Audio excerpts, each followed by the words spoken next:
واجب الاحترام سامعین ذی احتشام،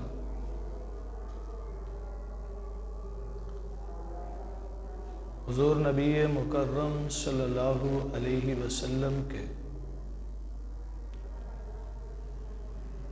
سفر معراج کی بابت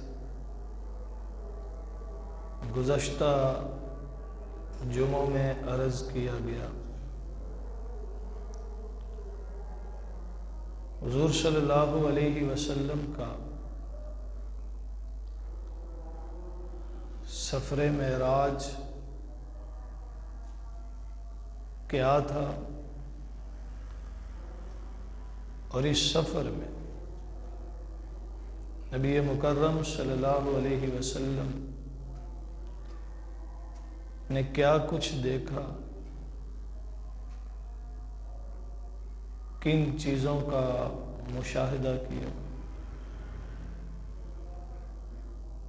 احادیث مبارکہ کی روشنی میں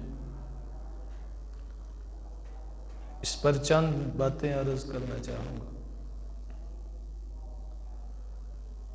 حضور خاتم المرسلین صلی اللہ علیہ وسلم نے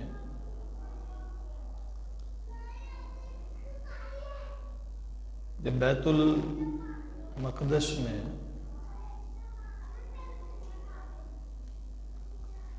جماعت انبیاء کو نماز پڑھائی، فریضہ امامت انجام دیا، تو اس کے بعد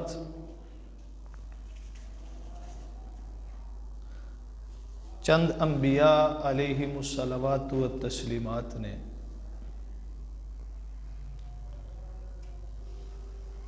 مختصر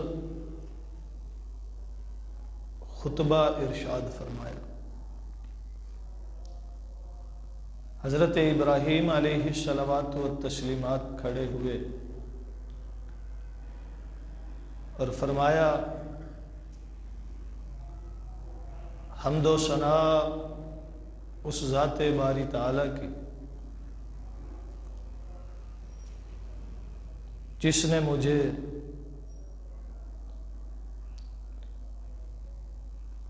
انبیاء کا پیش رو اور امام بنایا، اور میری آل میں سلسلہ ہائے نبوت چلایا، اور مجھے اپنی دوستی اور خلیل ہونے کا شرف بخشا۔ حضرت موسیٰ علیہ السلام کھڑے ہوئے اور فرمایا، حمد و ثنا اس ذات باری تعالیٰ کی جس نے مجھے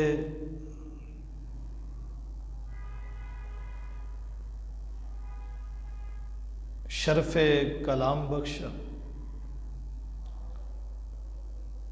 اور مجھے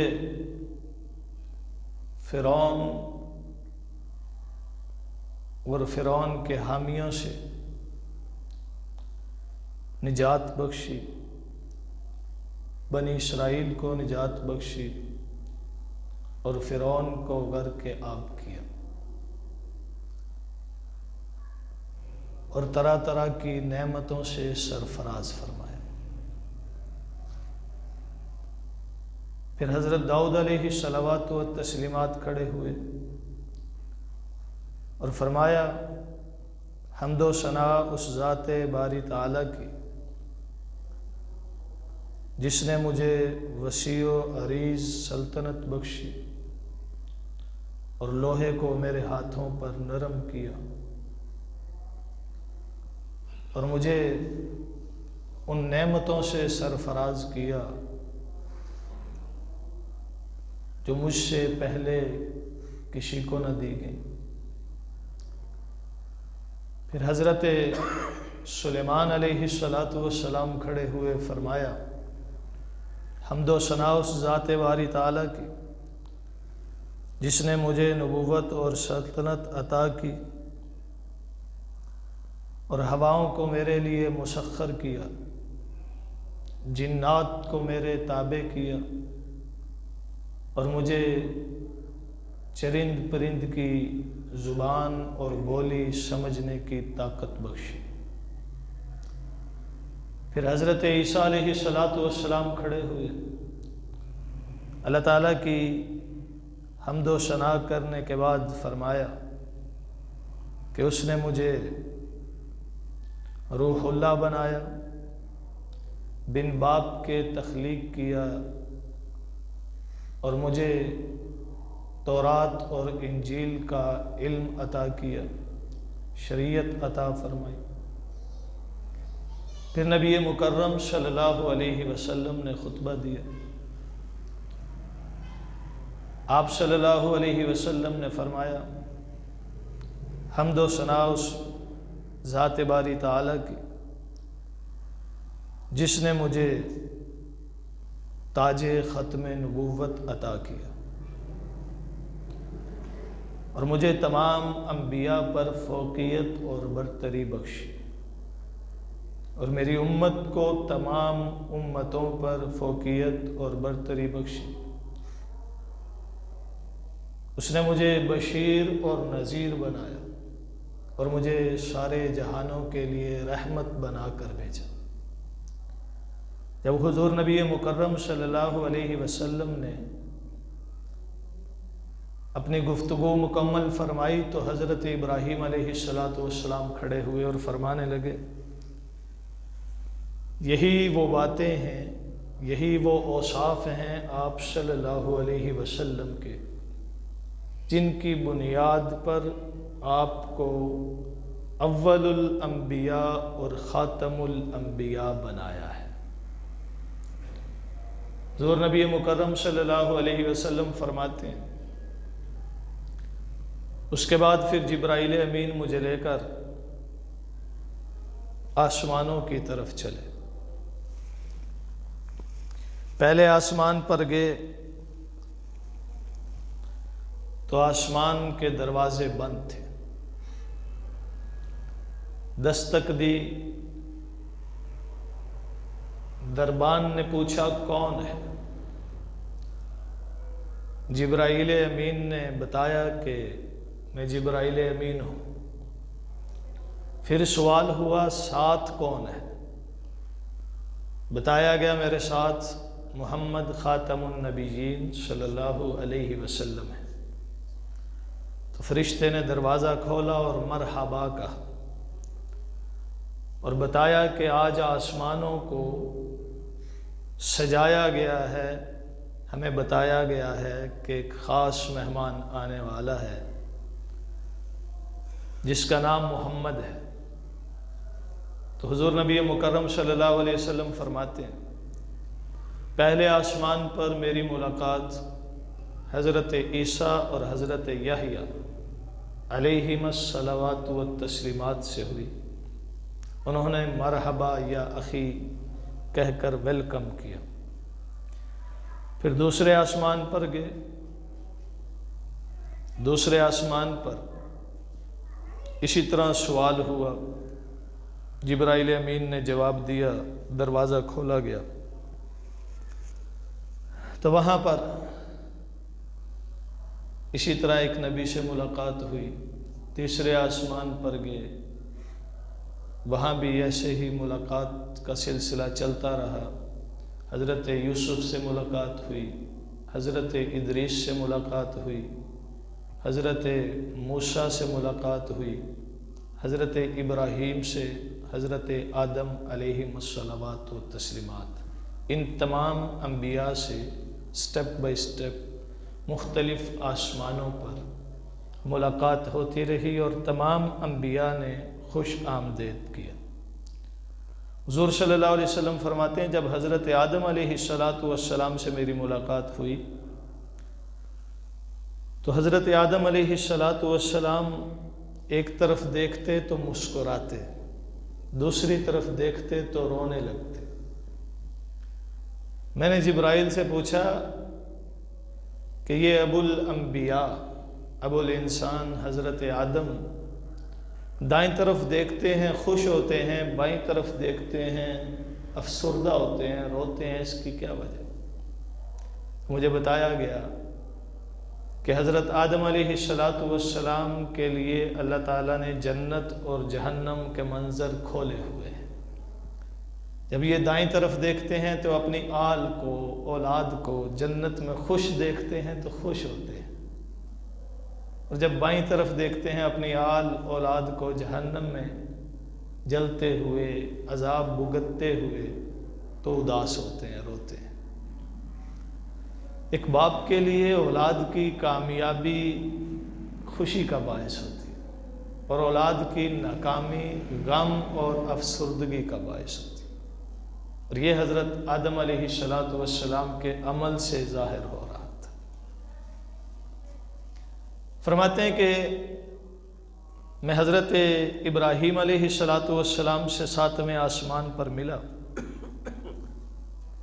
تو حضرت ابراہیم علیہ السلام بیت المعمور کے ساتھ ٹیک لگا کر بیٹھے ہوئے تھے۔ یہ بیت المعمور عین کعبۃ اللہ کے اوپر 7ویں آسمان پر ایک گھر ہے جہاں فرشتے طواف کرتے ہیں، اور حدیث میں آتا ہے کہ 70,000 فرشتے صبح کے وقت طواف کرتے ہیں اور 70,000 فرشتے شام کے وقت، اور جو فرشتہ ایک دفعہ طواف کر لے قیامت تک اس کی دوبارہ باری نہیں آتی۔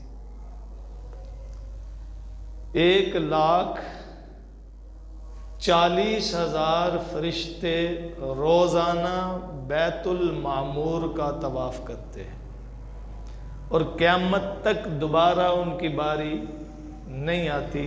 ذرا تصور کریں، جس خالق کے اتنے فرشتے ہیں اس خالق کی باقی مخلوقات کا عالم کیا ہوگا۔ حضور نبی مکرم صلی اللہ علیہ وسلم فرماتے ہیں پھر 7ویں آسمان سے جب اوپر گئے تو ایک جگہ تھی جسے سدرۃ المنتہا کہتے ہیں، وہاں ایک بیری کا درخت لگا تھا جو جس کی جڑیں 6 آسمان تک جاتی ہیں اور جس کی شاخیں 7ویں آسمان سے اوپر ہیں۔ وہاں تک جبرائیل امین میرے ساتھ تھے۔ وہاں سے جب نکلے، حضور علیہ السلام نے اس درخت کی کیفیت بھی بیان کی ہے کہ اس کے پھل مٹکے کی طرح تھے، اس کے پتے ایسے تھے، اس کی شاخیں نورانی اور نور کی کرنوں سے بھری ہوئی تھی۔ فرمایا پھر جب اس سے آگے بڑھنے لگے تو جبرائیل امین عرض کرنے لگے اللہ کے رسول صلی اللہ علیہ وسلم میں یہیں تک تھا، آپ کا اور میرا سفر یہیں تک تھا، اس سے آگے میں آپ کے ساتھ نہیں جا سکتا، میری پرواز اتنی ہے، یہاں سے آگے کا سفر آپ اکیلے کریں۔ شاہ عبد الحق محدث دہلوی رحمۃ اللہ علیہ تعالیٰ فرماتے ہیں کہ حضور نبی مکرم صلی اللہ علیہ وسلم نے پوچھا جبرائیل اچھا میں یہاں سے اکیلا آگے جا رہا ہوں اللہ سے ملاقات کرنے کے لیے، تمہاری کوئی بات ہے تو بتاؤ، میں اللہ کے یہاں پیش کر دوں گا۔ حضور نے جبرائیل امین سے پوچھا تمہاری کوئی خواہش ہے تو بتاؤ، میں اللہ کے یہاں درخواست کروں۔ اور جبرائیل امین نے عرض کیا اللہ کے رسول صلی اللہ علیہ وسلم اللہ سے میرے لیے یہ درخواست کیجئے گا کہ اللہ تعالی حشر کے دن میرے پر اور بڑے کر دے،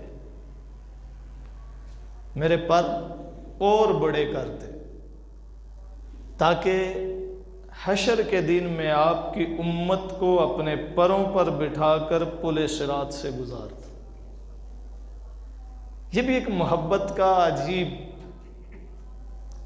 سما ہے، عجیب کیفیت ہے۔ حضور کے ساتھ جبرائیل امین آئے ہیں، حرم سے لے کر بیت المقدس تک، بیت المقدس سے 7 آسمانوں تک، 7 آسمانوں سے سدرۃ المنتہا تک حضور کو ساتھ لے کر گئے۔ اور یہ ڈیوٹی تھی، اللہ کا حکم تھا نا، ڈیوٹی تھی۔ لیکن باوجود اس کے کہ جبرائیل اللہ کے حکم کی تعمیل میں تھے، لیکن حضور کے ساتھ تھے۔ اب اس ساتھ کا تقاضا یہ تھا کہ ان سے بھی پوچھا جائے تمہاری خواہش کیا ہے، میں بھی سفارش کیے دیتا ہوں۔ اور پھر جبرائیل امین کی محبت کا عالم یہ ہے کہ وہ بھی اپنے لیے نہیں، حضور کی امت کے لیے مانگتے ہیں کہ اللہ اتنے بڑے پر دے دے کہ میں حضور کی امت کو پل صراط سے گزار دوں۔ حالانکہ جبرائیل امین چھوٹے نہیں ہیں۔ حضور صلی اللہ علیہ وسلم فرماتے ہیں میں نے ایک دفعہ جبرائیل امین کو ان کی اصلی صورت میں دیکھا تو وہ آسمان کے کناروں پر یعنی افق پر چھائے ہوئے تھے کہ جہاں تک نگاہ جاتی ہے آسمان کے کناروں پر وہیں جبرائیل تھا، اتنا بڑا جبرائیل۔ تو اور مزید وسعت چاہتے ہیں کس لیے؟ اس امت کے لیے۔ یہ جبرائیل کی حضور سے اور حضور کی امت سے محبت کا عالم۔ آپ علیہ الصلوۃ والسلام فرماتے ہیں پھر میں وہاں سے آگے بڑھا تو میرے ساتھ یوں مجھے محسوس ہوا کوئی چل رہا ہے، کسی کے قدموں کی آہٹ سنائی دیتی ہے۔ اور ایک روایت میں یہ بھی آتا ہے کہ حضور علیہ الصلوۃ والسلام کو ابو بکر صدیق رضی اللہ تعالیٰ عنہ کی مانوس آواز سنائی دیتی ہے جو ساتھ ساتھ سفر میں چلتی رہی، یعنی یوں محسوس ہو رہا تھا جیسے ابو بکر ساتھ ہیں اور باتیں کر رہے ہیں۔ تو سوال کیا مولا یہ کون تھا جو میرے ساتھ آیا اور آواز ابو بکر کی تھی؟ اللہ نے فرمایا اے محمد میں نے ایک فرشتے کو پہلے دن سے اس لیے تخلیق کیا تھا کہ تو آئے گا تو یہاں سے آگے یہ فرشتہ ابو بکر کی آواز میں تیرے ساتھ آگے تک چلے گا تاکہ تجھے وحشت نہ ہو، تنہائی کا احساس نہ ہو۔ فرماتے ہیں کہ قدموں کے چلنے کی آواز بھی مجھے ساتھ ساتھ سنائی دی۔ میں نے پوچھا مولا یہ کس کی آواز ہے؟ بتایا گیا کہ یہ تیرے غلام بلال کی قدموں کی آواز ہے، کہ بلال رضی اللہ تعالیٰ عنہ حضور کے غلام ہیں لیکن قدموں کی آہٹ کہاں سنائی دیتی ہے؟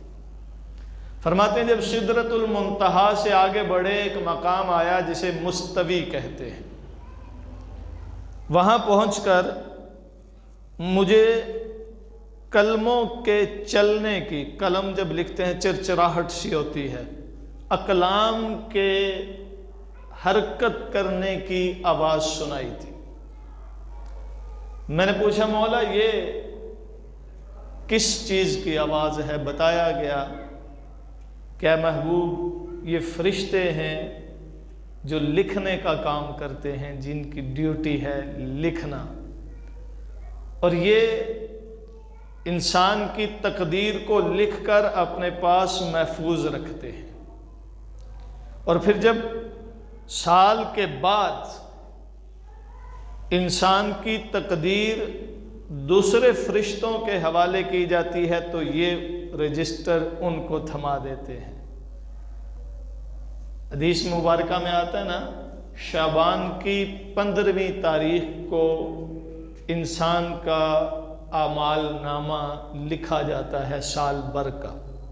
دوسرے لفظوں میں سال بھر کا کھاتا انسان کا فرشتوں کے حوالے کیا جاتا ہے۔ یہ وہاں سے لے کر آتے ہیں فرشتے جو ہر انسان کی تقدیر لے کر چل رہے ہوتے ہیں۔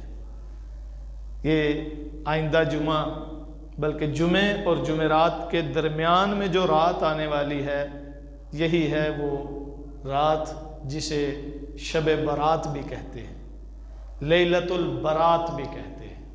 برات کا مطلب ہوتا ہے چھٹکارا، آزادی۔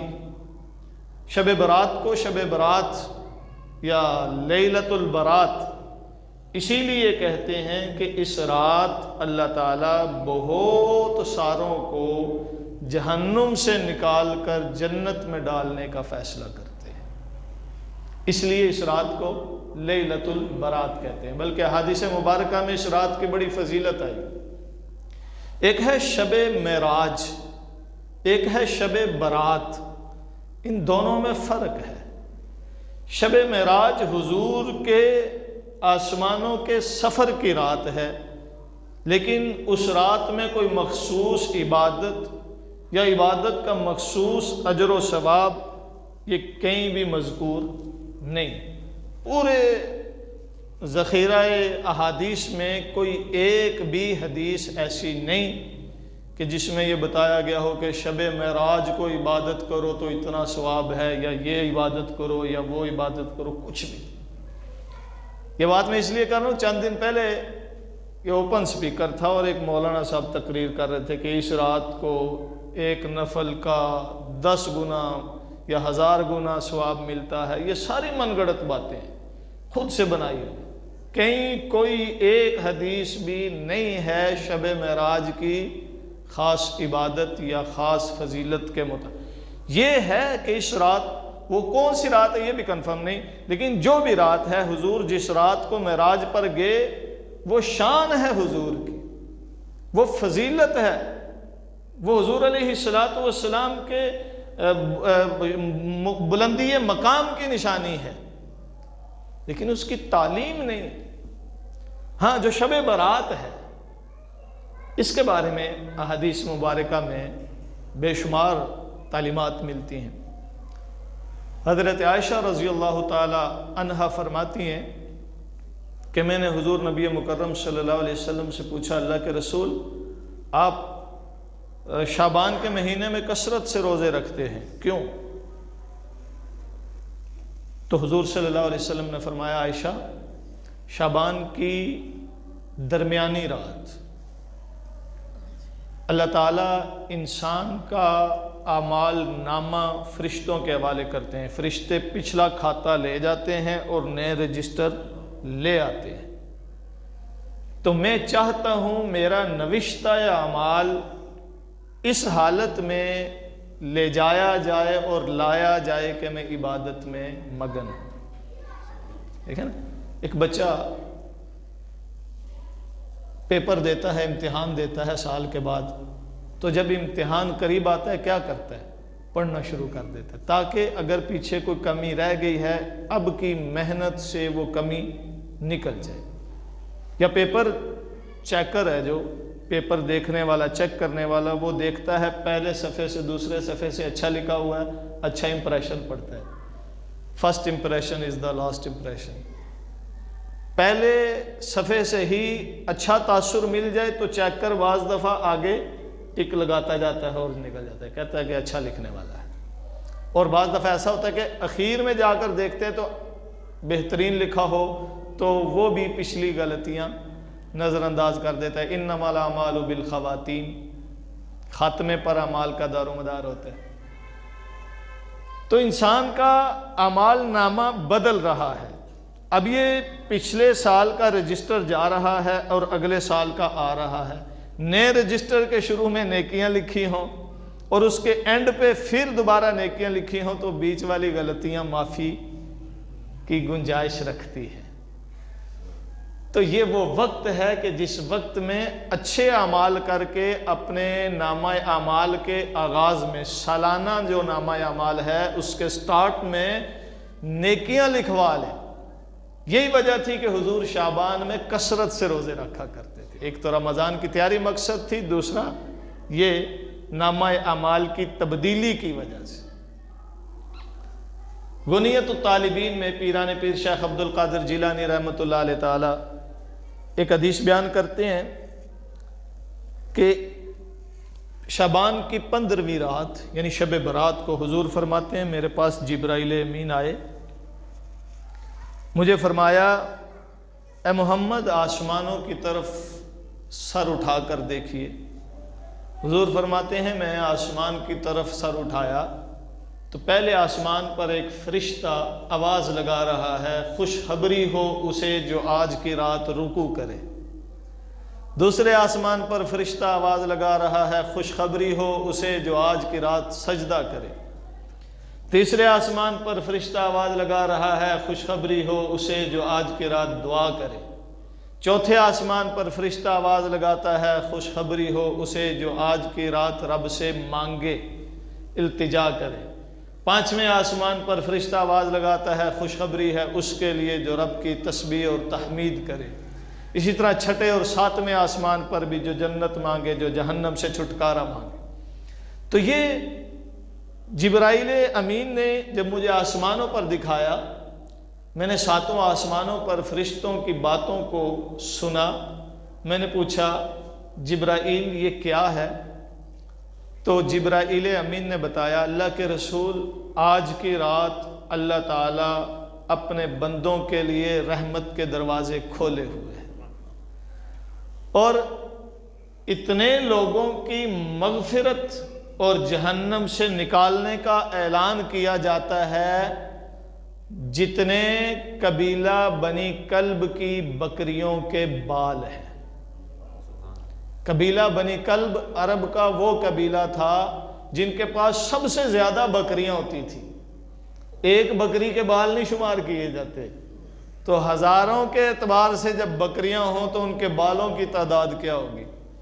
تو اس رات کو شب برات اللہ تعالیٰ اتنے لوگوں کو جہنم سے نکال کر جنت میں ڈالتے ہیں جتنے قبیلہ بنی کلب کی بکریوں کے بال ہیں۔ یہ اس رات کی فضیلت ہے۔